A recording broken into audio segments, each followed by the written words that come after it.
Mon frère, je ne sais pas où est-ce que tu te situes, où est-ce que tu es. Si tu te retrouves sur la route d'une femme mariée, mon frère, ne la touche pas. Si tu peux éviter, fais-le. Fais-le. On a un adage chez nous qui dit, lorsque la balle vient de l'adversaire, il n'y a pas de signalement d'hors-jeu. Mais il y a des limites. Tout est permis dans la vie, mais tout n'est pas utile. Je répète, tout est permis dans la vie, tout n'est pas utile. Même dans ton Djanjouya, même si tu es Djanjou, tu es un bandit, il faut avoir des limites. Certains dans le Djanjouya, ils ont 2 limites. Ils ne touchent pas une femme pendant ses menstrues et ils ne touchent pas une femme mariée.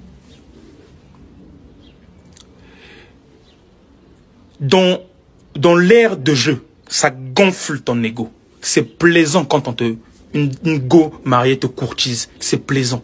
Tu te sens supérieur à l'autre homme en te disant je veux bien casser sa go. Et même quand tu sais quand il y a quelqu'un qui est là, tes performances dédoublent parce que tu sais qu'il y a quelqu'un qui est là. Donc quand tu vas là-bas, tu vas pour taper dedans sévèrement. Parce que tu te dis c'est elle-même qui a voulu donner. Mais frérot, ça va te suivre. C'est réel.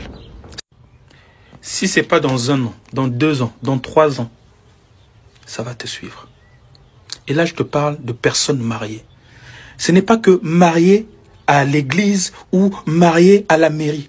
Là où les parents se sont assis, le monsieur a donné l'effort, la sueur, c'est son argent pour doter cette femme-là. Mon frère, ne touche pas. Mon frère, ne touche pas. Je sais, mon frère, les femmes sont bonnes.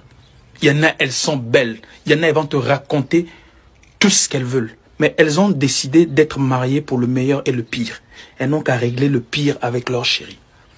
Ne sois pas l'élément déclencheur. Même si on te dit que les problèmes là, ça date avant toi. Non, mon frère, la femme fonctionne dans l'émotion. Toi, tu vas arriver, c'est naturel. Tu vas casser. Est-ce que tu vois? Elle va s'attacher à toi. Est-ce que tu comprends? Mais tu mets parfois en porte-à-faux une famille avec des enfants. Ou parfois les 2 sont propriétaires, ils ont acheté. Est-ce que tu seras capable? D'ailleurs, généralement, tu n'es pas capable de la gérer, de lui donner le train de vie qu'elle a. Généralement, c'est ça. Est-ce que tu supporteras les larmes de ses enfants? Même si on te dit que, même si la personne te dit que non, ce n'est pas c'est pas, on avait déjà des problèmes. S'ils avaient des problèmes, qu'ils règlent leurs problèmes. S'ils veulent divorcer, qu'ils divorcent.